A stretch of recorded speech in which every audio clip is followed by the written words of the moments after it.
ஒரு முழு அரசியல்வாதியாகவே மாறிட்டாரா விஜய் அப்படிங்கிற மாதிரி தான் இருந்துச்சு. ஏன்னா தேர்தல் அப்படின்னும் போது வியூகங்கள், பேசப்படக்கூடிய கூட்டணி பேச்சுவார்த்தைகள் எல்லாத்துலேயுமே பார்த்தீங்கன்னா நிறைய விஷயங்கள் போயிட்டு இருக்கோம். ரொம்ப கமுக்கமாக சைலண்ட்டாக அந்த விஷயத்தை வந்து முடிச்சுட்டாங்க. இப்போ எப்படி ஆயிடுச்சு அப்படின்னா, எவ்வளோ அழுத்தம் கொடுக்குறாங்க பார்த்தியா, விஜய்க்கு ஜனநாயகன் படம் வரல, கரூர் சம்பவம் வந்து சிபிஐ விசாரணை ஒரு பக்கம் போயிட்டுருக்கு, எஸ்ஓபி ப்ராப்ளம் போயிட்டுருக்கு, இத்தனை பிரச்சனைகளையும் தாண்டி வந்து ஒரு கூட்டணிக்குள்ளே போயிட்டா இதெல்லாமே சரியாயிடும் தெரிஞ்சும் விஜய் தனிச்சு நிற்கிறார் பார்த்தியா, கெத்துதாப்பா இவருக்கு அப்படின்ற பேரை வந்து விஜய் அவர்கள் நேற்று அந்த பேஸ் இஃப்தார் வந்துட்டு கொண்டு வந்துட்டாரு. ஆனால் இவர் எந்த டீமும் கிடையாது, மக்களுடைய டீம். பட் இப்போ தாவேக்கா தனிச்சு நிற்கிறாங்க அப்படின்னும் போது கண்டிப்பாக இந்த இஸ்லாமிய கிறிஸ்தவ வாக்குகள் சிதறடைகிறதுக்கும் ஒருவேளை வந்து இந்த வாக்குகள் மாறுறதுக்கான வாய்ப்புகள் இருக்குன்ற மாதிரி தான் இப்போ வந்து விமர்சகர்கள் எல்லாம் பேசிகிட்டு இருக்காங்க. மேபி வந்து இந்த வாக்குகளை அறுவடை பண்ணுறதுக்கு விஜய் அவர்கள் தொடர்ந்து முயற்சி பண்ணார் அப்படின்னா, அப்போது பெரம்பூர் தொகுதியை விஜய் சூஸ் பண்ணியிருக்காரு அப்படின்னா, அந்த தொகுதியை பொறுத்த வரைக்கும் நேற்றே சொன்ன மாதிரி அதிமுக திமுகன்னு மாற்றி மாற்றி வரக்கூடிய தொகுதி, இஸ்லாமிய நண்பர்களும் கிறிஸ்தவ நண்பர்களும் அதிகமாக இருக்கக்கூடிய ஒரு தொகுதி. இந்த தொகுதியில் விஜய் நிற்கிறதுக்கான முழு காரணமே ஒரு ஓப்பன் சேலஞ்ச் விடலாம் அப்படின்ற ஐடியாவில் விஜய் இருக்கதா சொல்கிறாங்க. அதாவது திமுகவோட கோட்டையிலேயே இருந்து இடத்துல வச்சு உன்னை வந்து தோக்கடிச்சு காட்டுறேன் பாரு அப்படின்னு ஓப்பன் சேலஞ்சு கொடுக்குற மாதிரி விஜய் அவர்கள் அந்த தொகுதியை தேர்ந்தெடுத்ததா சொல்கிறாங்க. வேற எங்கேருந்து ஜெயிச்சிருந்தாலுமே இதனால ஜெயிச்சிட்டாரு அதனால ஜெயிச்சிட்டாரு அப்படின்னு சொல்லிடலாம். பட் திமுகவோட கோட்டையிலே வந்து அடிக்கணும் அப்படிங்கிறதுக்காக ஒரு சேலஞ்ச் தான் என்னை பொறுத்த வரைக்கும். ஏன்னா வந்து விஜய்க்கு எவ்வளோ வாக்கு சதவீதம் இருக்குன்றது தெரியாது, அவருடைய பலம் என்னன்றது தெரியாது. இருந்தாலுமே வந்துட்டு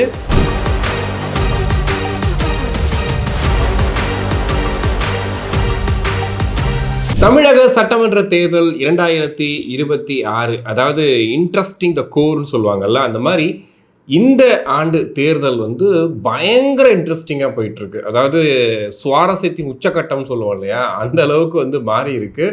ஏன்னா நாட்கள் நெருங்க ஒவ்வொரு கட்சியிலேருந்தும் ஒவ்வொரு அப்டேட்டு, ஒவ்வொரு விஷயங்கள் வந்து நடக்கிறது, அதுக்கு பின்னாடி அரசியல், இது எல்லாத்தையும் பற்றி பார்க்கும்போது தூங்கும் போது கூட நம்ம எழுப்பி கேட்டால், ஓ இன்னைக்கு இந்த தொகுதியில் இது நடந்துச்சு, இன்னைக்கு இது நடந்துச்சு அப்படின்னு சொல்கிற அளவுக்கு பார்த்தீங்கன்னா இன்னைக்கு மக்களும் ரொம்ப ஆர்வமாக எதிர்பார்த்து காத்துட்டு இருக்கக்கூடிய தேர்தலாக வந்து தமிழக சட்டமன்ற தேர்தல் 2026 மாறி இருக்கு. ஏன்னா அந்த அளவுக்கு ஒவ்வொரு நாளும் ஒவ்வொரு அப்டேட் வந்து வெளியாகிட்டே இருக்கு. இப்போ கட்சிகள் ரீதியாக பார்த்தீங்கன்னா திமுகவும் அதிமுகவும் அவங்களுடைய தேர்தல் அறிக்கையை வந்துட்டு தீயா தீட்டிக்கிட்டு இருக்காங்க அப்படிங்கிற ஒரு தகவல் வெளியாகுது.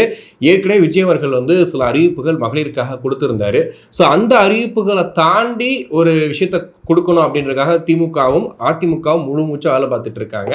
அதில் குறிப்பாக நாம் தமிழர் கட்சி, நாம் தமிழர் ஆட்சி செயற்பாட்டு வரைவு 2026ன்னு சொல்லிட்டு அவருடைய வழக்கமான அந்த மண்ணும் மக்களுக்கும் தேவையான அரசியல் அப்படின்ற அந்த இதில் வந்து பார்த்தீங்கன்னா ஒரு பெரிய செயற்பாட்டு வரைவு வந்து அவர் வெளியிட்டிருக்காரு. ஸோ அடுத்ததாக வந்து வேட்பாளர் பட்டியலை வந்து வெளியிடணும் எல்லா கட்சிகளுமே. அதில் குறிப்பாக வந்து விஜய் அவர்கள் வந்து 234 தொகுதிக்கு வேட்பாளர் நிப்பாட்டிட முடியுமா, தனித்து போட்டின்னு சொல்லி கெத்தா சொல்லிட்டோமே அப்படின்ற விஷயங்கள்லாம் வந்து தொடர்ந்து பேசிகிட்டு இருக்காங்க. ஸோ நம்ம கடந்த ஒரு வாரமாக வந்து இந்த அதிமுக என்டிஏ கூட்டணி அதுக்குள்ளே வந்து விஜய் அவர்கள் போகிறாரு அப்படிங்கிற மாதிரி செய்திகளை வந்து பார்த்துட்டே இருந்தோம். அதை நம்மளும் சொன்னோம், மேக்ஸிமம் இது நம்புற மாதிரி இல்லை, தாவேக்கா கட்சியே இதை கிளப்பி விட்டுருக்க வாய்ப்பு இருக்குது அப்படிங்கிற மாதிரிலாம் பேசிகிட்டு இருந்தோம். நேற்று விஜய் அவர்கள் இஃப்தார் நோன்பு முடிச்சதுக்கு அப்புறமா அதுக்கு மொத்தமாக முற்றுப்புள்ளி வச்சுட்டாரு. அதாவது இது எல்லாமே வதந்தி தான், நான் என்றைக்குமே மதச்சார்பற்ற சமூக நீதி கொள்கை அப்படிங்கிறதா வந்து நான் ஃபாலோ பண்ணுவேன், எக்காலத்திலும் வந்துட்டு இந்த பாஜக கூடலாம் கூட்டணி கிடையாது அப்படின்னு சொல்லிட்டு மொத்தமாக போட்டு உடைச்சிட்டாரு. ஆனாலுமே பார்த்தீங்கன்னா இன்றைக்கி கூட பாஜக பேச்சுவார்த்தை நடக்குது அப்படின்ற மாதிரிலாம் சில சேனலில் வந்து பேசிட்டு தான் இருக்காங்க. அதை வந்து அவரே மறுத்திருந்தாலுமே பார்த்தீங்கன்னா இன்னுமும் அதுக்கான பேச்சுவார்த்தை நடந்துக்கிட்டு இருக்குன்ற மாதிரி ஏகப்பட்ட விஷயம் பேசிட்டு தான் இருக்காங்க. ஆனால் இது ஒரு ஸ்ட்ராட்டஜியாக பார்க்கும்போது பார்த்தீங்கன்னா ஒருவேளை தாவேக்காவே இந்த விஷயத்தை பரப்பி விட்டுருக்குமோன்ற டவுட் எங்கே உருவாகுது அப்படின்னா, ஆதவ் அர்ஜுனா கரெக்டாக இஃப்தார் நோன்புக்கு முன்னாடி முதல் நாள் வந்து ஒரு பொதுக்கூட்டம் நடக்குது தாவேக்கா சார்பில். அப்போ ஆதவ் அர்ஜுனா பேசும்போது சொல்கிறாரு, 90 சீட்டுகள் துணை முதலமைச்சர் இல்லை 2.5 ஆண்டுகள் அப்படின்ற மாதிரிலாம் இருக்கலாம் அப்படின்ற மாதிரி பெரிய டீல்லாம் வந்து பேசினாங்க. ஆனால் தலைவர் ஒத்துக்கவே இல்லை அப்படின்ற மாதிரி சொல்லியிருந்தார். அப்போ டீல் பேசப்பட்டது உண்மைதான், ஆனால் வந்து விஜய் அவர்கள் ஒத்துக்கலை அப்படிங்கிற மாதிரி அவர் சொல்கிறாரு. பட் இது எல்லாமே வதந்தி, இது பேசவே படாது அப்படின்னு விஜய் சொல்கிறாரு. ஒரு முழு அரசியல்வாதியாகவே மாறிட்டாரா விஜய் அப்படிங்கிற மாதிரி தான் இருந்துச்சு. ஏன்னா தேர்தல் அப்படின்னும் போது வியூகங்கள், பேசப்படக்கூடிய கூட்டணி பேச்சுவார்த்தைகள் எல்லாத்துலேயுமே பார்த்தீங்கன்னா நிறைய விஷயங்கள் போயிட்டுருக்கோம். எல்லாத்துக்கிட்டையுமே வந்துட்டு சொல்லிட்டு இருந்தோன்னா அதை உடச்சிருவாங்க, அந்த ரகசியத்தை உடச்சிருவாங்கன்றதுக்காக ரொம்ப கமுக்கமாக சைலண்ட்டாக அந்த விஷயத்தை வந்து முடிச்சிட்டாங்க. இப்போ எப்படி ஆயிடுச்சு அப்படின்னா, எவ்வளோ அழுத்தம் கொடுக்குறாங்க பார்த்தியா, விஜய்க்கு ஜனநாயகன் படம் வரல, கரூர் சம்பவம் வந்து சிபிஐ விசாரணை ஒரு பக்கம் போயிட்டுருக்கு, எஸ்ஓபி ப்ராப்ளம் போயிட்டுருக்கு, இத்தனை பிரச்சனைகளையும் தாண்டி வந்து ஒரு கூட்டணிக்குள்ளே போயிட்டா இதெல்லாமே சரியாயிடும் தெரிஞ்சும் விஜய் தனிச்சு நிற்கிறார் பத்தியா, கெத்துதாப்பா இவருக்கு அப்படின்ற பேரை வந்து விஜய் அவர்கள் நேற்று அந்த பேசின இஃப்தார் நோன்பில் வந்துட்டு கொண்டு வந்துட்டாரு. இதை தாண்டி பார்த்தீங்க அப்படின்னா இப்போ இருக்கக்கூடிய ஒரு பெரிய சிக்கல் திமுகவுக்கு அப்படின்னா இந்த இஸ்லாமிய கிறிஸ்தவ வாக்குகள் யாருக்கு போக போகுது அப்படின்னு. ஏன்னா இஃப்தார் நோன்பில் வந்து விஜய் அவர்கள் கலந்துக்கிறதுக்கு முன்னாடியே பார்த்தீங்கன்னா இந்த சிறுபான்மை வாக்குகள் வந்து விஜய் வருகையால் மேபி வந்து அவருக்கு போயிடுமோ அப்படின்ற பயம் இருந்துச்சு. ஆனால் இந்த அதிமுக என்டிஏ கூட்டணி இந்த பாஜகக்குள்ளே வந்துட்டு விஜய் போறாருன்னும் போது பார்த்தீங்களா, அவர் பாஜகக்குள்ளே போறாரு அப்படின்னோடனே டக்குன்னு சிறுபான்மை வாக்குகள்லாம் குறைஞ்சிரும், அவர் வந்து அதுக்குள்ளே போயிட்டாருன்னா யாரும் அவருக்கு ஓட்டு போட மாட்டாங்க அப்படின்ற மாதிரி இருந்துச்சு. இப்போ ஏற்கனவே அதிமுக பாஜக கூட்டணி அப்படின்னும் போது சிறுபான்மை வாக்குகள் பாஜக கூட்டணியில் இருக்கிறதுனால அங்கே போகிறதுக்கு வாய்ப்பு இல்லை. அப்போ திமுகவுக்கு தான் போகும் அப்படின்ற மாதிரி தான் வந்து இங்கே பேச்சு போயிட்டு இருந்துச்சு. பட் இப்போ தாவேக்கா தனிச்சு நிற்கிறாங்க அப்படின்னும் போது கண்டிப்பாக இந்த இஸ்லாமிய கிறிஸ்தவ வாக்குகள் சிதறடைகிறதுக்கும் ஒருவேளை வந்து இந்த வாக்குகள் மாறுறதுக்கான வாய்ப்புகள் இருக்குன்ற மாதிரி தான் இப்போ வந்து விமர்சகர்கள் எல்லாம் பேசிகிட்டு இருக்காங்க. மேபி வந்து இந்த வாக்குகளை அறுவடை பண்ணுறதுக்கு விஜய் அவர்கள் தொடர்ந்து முயற்சி பண்ணார் அப்படின்னா அதற்கான வாய்ப்புகளும் இருக்குன்ற மாதிரி தான் சொல்லியிருக்காங்க. இதை தாண்டி வந்து சென்னையை வந்து ஏன் வந்து விஜய் சூஸ் பண்ணார், குறிப்பாக பெரம்பூர் தொகுதி ஏன் சூஸ் பண்ணார் அப்படிங்கிறது ஒரு பெரிய கேள்வியாக இருந்துக்கிட்டே இருக்குது. ஏன்னா சென்னையை பொறுத்த வரைக்கும் திமுகவோட கோட்டை அப்படின்னு சொல்லுவாங்க, ரொம்ப ஆண்டு காலமாகவே சொல்லுவாங்க. சென்னையில் இருக்கக்கூடிய 16 தொகுதியிலையுமே பார்த்தீங்கன்னா திமுக எப்பவுமே ஜெயிச்சிருவாங்க அப்படிங்கிற ஒரு பிம்பம் வந்து இருந்துக்கிட்டே இருக்குது. அப்போது பெரம்பூர் தொகுதியை விஜய் சூஸ் பண்ணியிருக்காரு அப்படின்னா அந்த தொகுதியை பொறுத்த வரைக்கும் நேற்றே சொன்ன மாதிரி அதிமுக திமுகன்னு மாற்றி மாற்றி வரக்கூடிய தொகுதி, இஸ்லாமிய நண்பர்களும் கிறிஸ்தவ நண்பர்களும் அதிகமாக இருக்கக்கூடிய ஒரு தொகுதி. இந்த தொகுதியில் விஜய் நிற்கிறதுக்கான முழு காரணமே ஒரு ஓப்பன் சேலஞ்ச் விடலாம் அப்படின்ற ஐடியாவில் விஜய் இருக்கதா சொல்கிறாங்க. அதாவது திமுகவோட கோட்டையிலேயே இருந்து இடத்துல வச்சு உன்னை வந்து தோக்கடிச்சு காட்டுறேன் பாரு அப்படின்னு ஓப்பன் சேலஞ்சு கொடுக்குற மாதிரி விஜய் அவர்கள் அந்த தொகுதியை தேர்ந்தெடுத்ததா சொல்கிறாங்க. ஏன்னா அந்த தொகுதியில் நம்ம ஜெயிச்சிட்டோம் அப்படின்னா மற்ற இடங்களில் பார்க்கும்போது பார்த்தீங்கன்னா வேறு எங்கேருந்து ஜெயிச்சிருந்தாலுமே இதனால ஜெயிச்சிட்டாரு அதனால ஜெயிச்சிட்டாரு அப்படின்னு சொல்லிடலாம். பட் திமுகவோட கோட்டையிலே வந்து அடிக்கணும் அப்படிங்கிறதுக்காக ஒரு சேலஞ்ச் தான் என்னை பொறுத்த வரைக்கும். ஏன்னா வந்து விஜய்க்கு எவ்வளோ வாக்கு சதவீதம் இருக்குன்றது தெரியாது, அவருடைய பலம் என்னன்றது தெரியாது. இருந்தாலுமே வந்துட்டு ஒரு பெரிய கட்சி, அந்த கட்சி வந்து ஒரு நாள் கோட்டையாக காப்பாற்றி வச்சுருந்த ஒரு இடத்துல வந்துட்டு நம்ம இறங்க போகிறோம் அப்படிங்கிறதே வந்துட்டு ஒரு பெரிய தைரியம் தான் அப்படின்னு தான் சொல்லணும். ஸோ என்ன பண்ண காத்திருக்காங்க அப்படின்னு தெரியல. இதை தாண்டி வந்து உத்தேச பட்டியல்னு சொல்லுவாங்க இல்லையா, வேட்பாளர் உத்தேச பட்டியல் அப்படின்னு. அதில் குறிப்பாக ஒரு 5 பேர் உத்தேச பட்டியலில் கிட்டத்தட்ட ஒரு 90% வந்து இதுக்கு வாய்ப்பு இருக்குன்ற மாதிரி ஒரு 4 பேர் கொடுத்துருக்காங்க தாவேக்கா தரப்பில். அது பார்த்தீங்க அப்படின்னா இப்போ நான் முன்னாடி சொன்ன மாதிரி வந்து பெரம்பூர் இல்லை திருச்சி கிழக்கு இதில் வந்து ஏதோ ஒரு இடத்துல வந்து விஜய் நிற்க போகிறாரு, அல்லது 2 இடத்துலையுமே வந்து விஜய் நிற்கிறதுக்கு வாய்ப்பு இருக்குது அப்படின்ற மாதிரி சொல்லியிருக்காங்க. அடுத்ததாக டி நகரில் வந்துட்டு என் ஆனந்த் அவர்கள் நிற்கிறதுக்கு வாய்ப்பு இருக்குது, அந்த கட்சியோட பொதுச் செயலாளர். இன்றைக்கி கூட பார்த்துருப்பீங்க, ஒரு மஞ்சள் கலர் வேட்டி சட்டை கட்டிட்டு இந்த வேட்பாளர் பட்டியெல்லாம் வச்சுக்கிட்டு மலையனூர் காளியம்மன் நினைக்கிறேன் அங்கே போயிட்டு சாமியெல்லாம் கும்பிட்டு இருந்தார். அடுத்ததாக வந்துட்டு வில்லிவாக்கம் தொகுதியில் வந்து ஆதவ் அர்ஜுனா நிற்கிறதுக்கு வாய்ப்பு இருக்குது. வெங்கட்ராமன் அவர்கள் வந்து மயிலாப்பூர் தொகுதியில் நிற்கிறதுக்கு வாய்ப்பு இருக்குன்னு சொல்லியிருக்காங்க. ராஜ்மோகன் அவர்கள் எழும்பூர் தொகுதியில் நிற்கிறதுக்கு வாய்ப்பு இருக்குன்னு இப்போ வரைக்கும் இது வந்து பார்த்தீங்கன்னா ஒரு 90% கன்ஃபார்ம் பண்ணுற மாதிரி சொல்லியிருக்காங்க. ஸோ நிற்கிற இடம் எல்லாமே பார்த்தீங்கன்னா என்ன சொல்லுவாங்க, எதிரியோட கூண்டுக்குள்ளேயே போயிட்டு சிங்கத்தின் குகைக்குள்ளேயே போயிட்டு சிங்கத்தின் பிடரியை பிடித்து தொங்குறியா அப்படின்னு கேட்பாங்க இல்லையா, அந்த மாதிரியான தொகுதிகள் தான் இங்கே நீங்கள் இப்போ நான் சொன்ன தொகுதிகள் எல்லாமே. ஸோ இதில் எப்படி வந்து தாவேக்கா நிலைநாட்ட போகிறாங்க அப்படிங்கிறதே ஒரு பெரிய விஷயந்தான். ஆனால் இதை தாண்டி பார்த்தீங்கன்னா பெரம்பூரில் ஒரு தற்காலிகமான ஒரு அலுவலகம் அமைக்கிறதா ஃபஸ்ட்டு சொல்லியிருந்தாங்க. பட் ஆனால் நடக்கக்கூடிய அந்த ஏற்பாடுகளை பார்க்கும்போது தற்காலிக மாதிரி தெரியல, ரொம்ப ஸ்ட்ராங்காக ஒரு படத்துக்கு செட்டு போடுற மாதிரி வந்து போட்டுட்ருக்காங்க. கிட்டத்தட்ட விஜய் அவர்கள் அங்கேருந்து தான் பிரச்சாரத்தை ஸ்டார்ட் பண்ண போகிறாரு. ஒரு மினி வந்து கட்சி அலுவலகமாகவே பெரம்பூரில் அந்த இடம் வந்து மாறி இருக்கிற மாதிரி சொல்லியிருக்காங்க.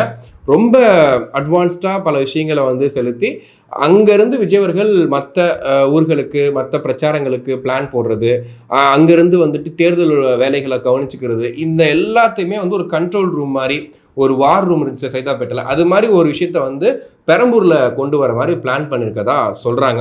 இதுக்கு மத்தியில் பார்த்தீங்கன்னா இப்போ இருக்க கணக்குப்படி 42.65 கோடி ரூபாய் வந்து தேர்தல் பறக்கும் படையால் கைப்பற்றப்பட்டது அப்படின்னு. இதில் குறிப்பாக பார்த்தீங்கன்னா ஒரு பூஸ்ட் பாட்டில் 2 நாளாக ஓடிக்கிட்டு இருக்கு. அதாவது பூஸ்ட் பாட்டிலில் வந்துட்டு தாவேக்கா ஸ்டிக்கர் ஒட்டியும் நிறையா பாத்திரங்களில் வந்துட்டு தாவேகா ஸ்டிக்கர் ஒட்டியும் 2 விஷயங்கள் ஓடிட்டுருக்கு. இதை 2 மட்டும் ஃபோட்டோ எடுத்து இந்த அந்த நியூஸுக்கு நிறைய பேர் வச்சுட்டாங்க. டேடி நியூஸு, மம்மி நியூஸு அப்படின்லாம் வச்சுட்டாங்க. சரி, ஓகே, அப்படி ஒரு நியூஸ் சேனல் என்ன பண்ணுறாங்க அப்படின்னா, அந்த பாட்டிலையும் அந்த பாத்திரத்தையும் தாவேகா ஸ்டிக்கரோட போட்டுட்டு பாருங்கள், தேர்தல் பறக்கும் படை 42.6 கோடி மதிப்புள்ள பொருட்களை வந்து கைப்பற்றியிருக்காங்க, இது வரைக்கும் இலவசமாக கொடுத்தது அப்படின்ற மாதிரி போட்டிருந்தாங்க. எவ்வளவு வன்பம் அப்படின்ற மாதிரி இருந்துச்சு. ஏன்னா அது வந்து பார்த்தீங்கன்னா கணக்கே வேற. இதில் தேர்தல் பறக்கும் படை பண்ணக்கூடிய விஷயங்களில் குறிப்பாக இதை பற்றி பேசியே ஆகணும். ஏன்னா வியாபாரத்துக்காக ஒரு பொருளை வாங்குறதுக்காக போகிற வியாபாரிகள் அவங்கக்கிட்ட இருந்து காசு எடுக்கிறது. அதுக்கப்புறம் பார்த்தீங்கன்னா ஒருத்தர் வெளிநாட்டுக்கு போயிட்டு சம்பாரிச்சிட்டு ஊருக்கு வந்திருக்காரு, அவர் ஒரு அமௌண்ட் எடுத்துகிட்டு வராரு, அந்த காசை வாங்கி செக் பண்ணுறது. அப்புறம் ஒரு மருத்துவ செலவுக்காக ஒரு அம்மா எடுத்துகிட்டு போயிருக்காங்க, அதை வாங்கி செக் பண்ணுறது. இந்த மாதிரி விஷயங்கள்லாம் தான் நடந்துக்கிட்டு இருக்கு. ஆனால் ஒரு தடவை கூட வந்து இந்த மாதிரி இங்கே சேலை கொடுக்குறாங்க, வேட்டி கொடுக்குறாங்க, இந்த இடத்துல இது பண்ணுறாங்க ஆக்சுவலி நடந்துக்கிட்டு இருக்கு. ஹாட் பாக்ஸ் கொடுக்குறாங்க, பாத்திரம் கொடுக்குறாங்க, அதற்கான வீடியோக்களும் சமூக வலைதளங்கள் அங்கங்கே வெளியாகிட்டு தான் இருக்குது. பட் இருந்தாலுமே பார்த்தீங்கன்னா அதெல்லாம் பெருசாக பிடிச்ச மாதிரியோ இந்த கட்சி அந்த கட்சின்ற பேரோ வரல. ஆனால் இந்த இது மட்டும் நடந்துக்கிட்டே இருக்குது. அன்றாடம் வந்து அந்த செலவுக்கும் ரொட்டேஷனுக்காகவும் பயன்படுத்துகிற காசுகள் இருக்கு இல்லையா, அதை வந்து அதிகமாக பிடிச்சி எப்போவுமே நடக்கிறதா. அந்த பறக்கும் படை வந்ததுக்கப்புறம் நம்ம ஒரு பெரிய அமௌண்ட்டை கையில் வச்சுட்டு கொண்டு போக முடியாது. அதுக்கு ஆவணம்லாம் கேட்கும் போது நிறைய பிரச்சனை சிக்கல்கள் இருக்கும். எப்படி அதை திருப்பி கொடுத்துருவாங்க, ஒரு விசாரணை நடக்கும். பட் அதுக்கான அந்த வெயிட்டிங் டைம் இருக்கு இல்லையா, மருத்துவ செலவுக்கு போகிறதெல்லாம் வந்து பிடிச்சி வச்சுட்டு இருந்தால் என்ன பண்ண முடியும் அப்படின்ற மாதிரி தான் இருந்துச்சு. அதுக்கப்புறமா வந்து இப்போது இந்த டிவிகே அப்படிங்கிற கட்சியை வந்து இப்போ சென்னையிலேருந்து நீங்கள் மதுரை போகணும் அப்படின்னா திருச்சி இறங்கிட்டு கூட மதுரை போகலாம் அப்படின்னு சொல்லுவாங்க. அந்த மாதிரி பார்த்தீங்கன்னா ஒரு ஸ்டாப் மாதிரி மாற்றிக்கிட்டாங்க. டிவிகேல சேர்றது, அப்படியே சேர்ந்துட்டு போகிற வழியில் அப்படியே இறங்கி டிஎம்கேவில் போய் சேர்ந்துருது. அந்த மாதிரி பார்த்தீங்கன்னா இப்போ ரஞ்சனா நாச்சியார் அப்படின்றவங்க திடீர்னு டிவிகேலேருந்து டிஎம்கேக்கு மாறிட்டாங்க. காரணம் கேட்கும்போது ஃபஸ்ட்டு த்ரிஷாவோட விஜய் அவர்கள் அந்த கல்யாணத்துக்கு போனது தப்புன்னு சொல்லி வீடியோ போட்டிருந்தாங்க. பயங்கரமாக எல்லாரும் வந்து பாராட்டினாங்க. பரவாயில்லைங்க, ஒரு கட்சிக்குள்ளே இருந்துட்டு ஒரு தலைவர் எதிர்த்து பேசலாம் பெரிய விஷயங்கள்னு சொல்லியிருந்தாங்க. அப்புறம் பார்த்தீங்கன்னா போக போக பேச்சே மாறுது. நிறைய டிவி சேனல்ஸில் வந்துட்டு இன்டர்வியூஸ் கொடுக்குறாங்க, ப்ரெஸ் மீட் கொடுக்குறாங்க. என்னடா இது, இவங்க வந்து ஃபஸ்ட்டு அது மட்டும் தான் தப்புன்னாங்க, இப்போ அடிப்படையே தப்புன்றாங்களேன்னு பார்த்தா இன்றைக்கி வந்து டிஎம்கேல சேர்ந்ததுக்கு அப்புறமா கொடுத்த பேட்டியை பார்த்தீங்கன்னா, விஜய் அவர்களுக்கு எத்தனை தொகுதி ஜெயித்தால் நம்ம வந்துட்டு சிஎம் ஆகும்னே தெரியாது, அப்படிப்பட்ட ஒரு கட்சினா வந்து பொறுக்கித்தனமாக இருக்கக்கூடாது, பொறுப்போடு இருக்கணும் அப்படின்ற வார்த்தையெல்லாம் பயன்படுத்தும் போது இது இந்த வைஷ்ணவி லிஸ்ட் இருக்குது தெரியுமா, அந்த மாதிரி லிஸ்ட்டில் தான் வந்து இவங்களும் வந்திருப்பாங்களோ அப்படின்ற மாதிரி இருக்குது. ஃபர்ஸ்ட் ஆஃப் ஆல் தாவேகா கட்சி எதுக்கு பாஜகவில் இருந்த ஒருத்தங்களை கொண்டு வந்து தாவேகாவில் சேர்த்துக்கிட்டாங்கன்னு தெரியல. இப்போ அவங்க வந்துட்டு டிஎம்கே கிட்ட போயிட்டாங்க. ஆரம்பத்தில் அவங்க பேசும்போதே தெரிஞ்சது கண்டிப்பாக அவங்க டிஎம்கேக்கு தான் போவாங்கன்னு சொல்லிட்டு. ஆனால் ஒரு விஷயம் மட்டும் புரியல, ஒரு கட்சிக்கு நேரடி ஆப்போசிட் கட்சி இதுதான் சொல்லிட்டு ஒருத்தர் அறிவிச்சு ஒரு கட்சி ஆரம்பித்து போயிட்டுருக்காரு. அந்த கட்சிக்குள்ளே நம்ம போய் சேர்றோம். சேரும்போதே கொள்கை கோட்பாடு எல்லாம் பார்த்துட்டோம். ஒரு தலைவர் உங்களுக்கு மனஸ்தாபம் ஏற்பட்டிருக்கு அப்படின்னா அதை பற்றி நீங்கள் பேசுகிறீங்க. அப்படி இருக்கும்போது நீங்கள் என்ன பண்ணுங்க, திருப்பி பாஜகவுக்கு போயிருக்கலாம்.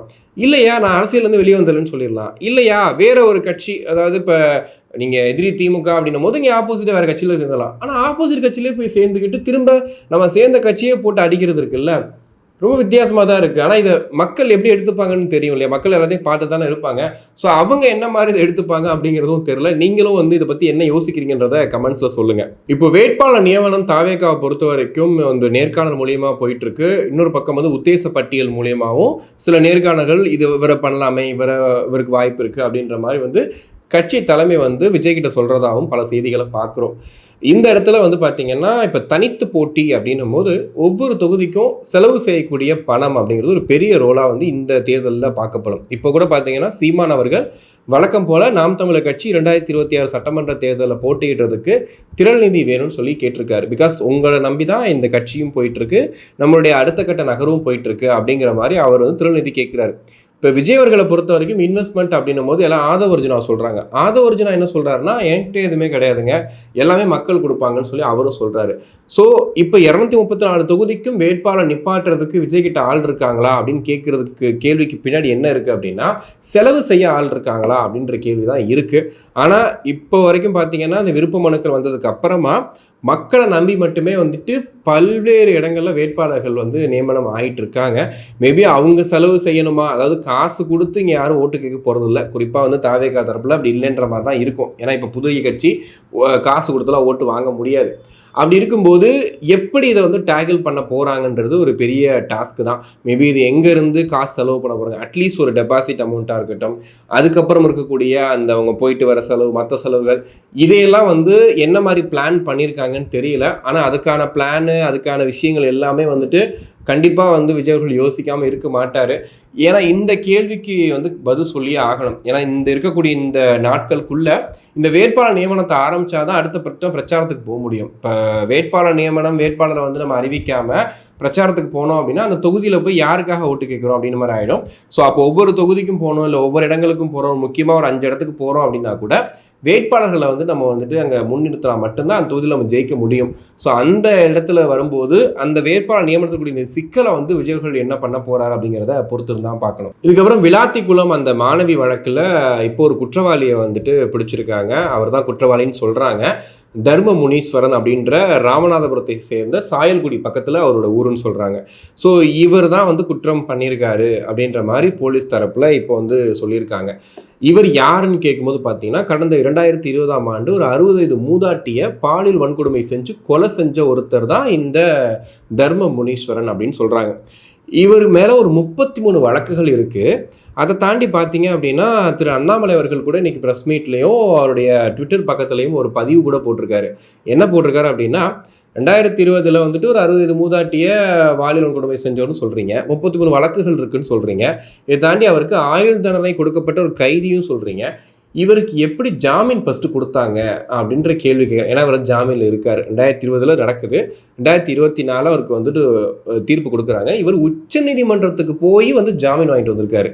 தர்ம முனீஸ்வரன்றவர் என்ன அமைச்சராக எனக்கு தெரியல, இவர் வந்து உச்சநீதிமன்றத்தில் போயிட்டு ஜாமீன் வாங்கிட்டு வந்திருக்காராம். ஸோ இவர் வந்து இப்போ இந்த வழக்கில் வந்து சம்மந்தப்பட்டிருக்காரு. இவரோட அந்த சதை வந்து அந்த மாணவியோட இடுக்கில் இருந்துச்சு, அதை வச்சு டிஎன்ஏ டெஸ்ட் பண்ணி இவர் தான் அப்படின்னு கண்டுபிடிச்சிருக்கதா சொல்கிறாங்க. ஏற்கனவே வந்து ஒரு பைக் தெஃப்ட் கேஸில் வந்து தேடிட்டு இருக்காங்க குற்றவாளியை. அந்த பைக் எங்கே வந்து காணாமல் போயிருக்கு, அந்த பைக் எங்கே கண்டெடுக்கப்பட்டிருக்கு அப்படின்னா, மாணவி உடலுக்கு பக்கத்தில் ஒரு கொஞ்சம் தூரம் தள்ளி வந்து இந்த பைக் கிடந்திருக்கு. ஸோ இந்த இடத்துல வந்து இந்த பைக்கை எடுக்கிற போது இதை யார் தூரம் சிசிடிவி செக் பண்ணும்போது இவர் கிடைக்கிறாரு. இவரை வந்து விசாரிக்கும் போது இவரை வந்துட்டு இது பண்ணும்போது கண்டிப்பாக இந்த விஷயங்கள்லாம் வந்து செக் பண்ணியிருப்பாங்க. செக் பண்ணும்போது இவர் தான் குற்றவாளின்னு இப்போ பிடிச்சிருக்காங்க. பட் இதில் வந்து பார்த்தீங்கன்னா நிறைய பேர் வந்து உண்மையிலேயே இது வந்து இவர் தான் குற்றவாளியா, ஏன்னா சிசிடிவி காட்சிகள்லாம் காட்டுறீங்க, ஓகே, பட் டிஎன்ஏ டெஸ்ட்லாம் சொல்கிறீங்க, பட் இவர் தான் குற்றவாளியா, ஏன்னா தேர்தல் நேரத்தில் எதை நம்புறதுனே தெரில அப்படின்ற மாதிரி தான் இருக்கும். ஆனால் இன்னொரு பக்கம் யோசிச்சா பார்த்தீங்கன்னா, திரு அண்ணாமலை அவர்கள் கேட்ட மாதிரி இவருக்கு எப்படி ஒரு ஆயுள் தண்டனை கைதிக்கு ஏன் ஜாமீன் கொடுக்குறாங்க, இவர் எப்படி வெளியில் வராரு, எப்படி சுத்த முடியுது இவர்னால, அதாவது ஆயுள் தண்டனை கொடுக்குறதே இனிமேல் தப்பு ஒரு பண்ணக்கூடாது அப்படிங்கிறதுக்காக தான். இதோட பார்த்தீங்கன்னா இவர் வந்து அடிக்கடி இவருடைய பாணியை என்ன அப்படின்னா, இந்த மாதிரி கொள்ளையெல்லாம் பண்ணிவிட்டு இவர் வந்து தப்பிக்கிறதுக்காக ஜெயிலுக்கு போயிடுவாராம். ஆக்சுவலி நியூஸ் கார்டே அப்படி தான் போட்டாங்க. நான் அதை வாய் தவறி சொல்கிறேன்னு நினைக்காதீங்க, நியூஸ் கார்டே அப்படி தான் போடுறாங்க. இப்போது என்ன பயமாக இருக்குது அப்படின்னா, உண்மையிலேயே நியூஸ் சேனல்ஸில் சொல்கிறது தான் உண்மையான செய்தியா அப்படிங்கிறது ஃபஸ்ட்டு டவுட்டாக இருக்குது. ஏன்னா ஒவ்வொரு சேனல்லையும் ஒவ்வொரு மாதிரி கார்டு போடுறாங்க, ஒவ்வொரு மாதிரி செய்தியை மாற்றி மாற்றி சொல்கிறாங்க. அப்போது எதில் உண்மையான செய்தி இருக்குது, எதில் வந்து பொய்யான செய்தி இருக்குது அப்படிங்கிறதே தெரில. இப்போ ரிப்போர்ட்டர் வந்து அங்கே லைவ்லேருந்து பேசுகிறத வச்சு தான் நம்ம வந்து ஒரு செய்தியை எடுத்து மக்கள்கிட்ட சொல்லணும்னு ஆசைப்படுறோம். ஆனால் அதை தாண்டி நம்ம வந்து நமக்கு தெரிஞ்ச சில சோர்சஸ் இருக்காங்க இல்லையா, இப்போ தூத்துக்குடியில் இருக்கவங்கள்ட்ட போயிட்டு ஃபோன் பண்ணி கேட்கும்போது அவங்க சொல்கிற விஷயம் என்ன அப்படின்னா, வழக்கில் கைது பண்ணியிருக்காங்க, பட் அந்த உள்ளேருந்து எந்த விஷயம் வெளியே வரல அப்படின்ற மாதிரி சொல்கிறாங்க. பட் ஆனால் செய்திகளை சொல்லக்கூடிய விஷயங்கள் என்னென்னா, இதை தான் சொல்லும் போது தேர்தல் நேரத்தில் வரக்கூடிய இந்த செய்தியை எந்த அளவுக்கு நம்புறது அப்படிங்கிறதும் தெரியல. பட் இப்படி ஒரு சரி ஓகே, உண்மையிலே அவரே பண்ணியிருந்தாலுமே எப்படி வந்து ஒரு இத்தனை வழக்குகள் உள்ள ஒருத்தரை வந்துட்டு அசால்ட்டாக ஜாமீன் கொடுத்து சுத்த வைக்கிற அளவுக்கு தான் நம்ம நீதி இருக்கா அப்படின்ற ஒரு கேள்வியும் வந்து கண்டிப்பாக எழத்தான் செய்யுது. உங்களுக்கும் அந்த கேள்வி எழுந்துச்சு அப்படின்னா கமெண்ட்ஸில் கண்டிப்பாக சொல்லுங்கள். ஏன்னா இப்போ தேர்தல் நேரத்தில் வரக்கூடிய ஒவ்வொரு செய்திக்கு பின்னாடியும் வந்து சில அரசியல் நிகழ்வுகள் இருந்துக்கிட்டு தான் இருக்குது. ஒவ்வொரு வழக்குகள் பின்னாடியும் அந்த மாதிரியான ஒரு சந்தேகம் இருக்க தான் செய்யுது. ஸோ நீங்களும் அதே மாதிரி ஃபீல் பண்ணீங்க அப்படின்னா கமெண்ட்ஸில் சொல்லுங்கள். நன்றி.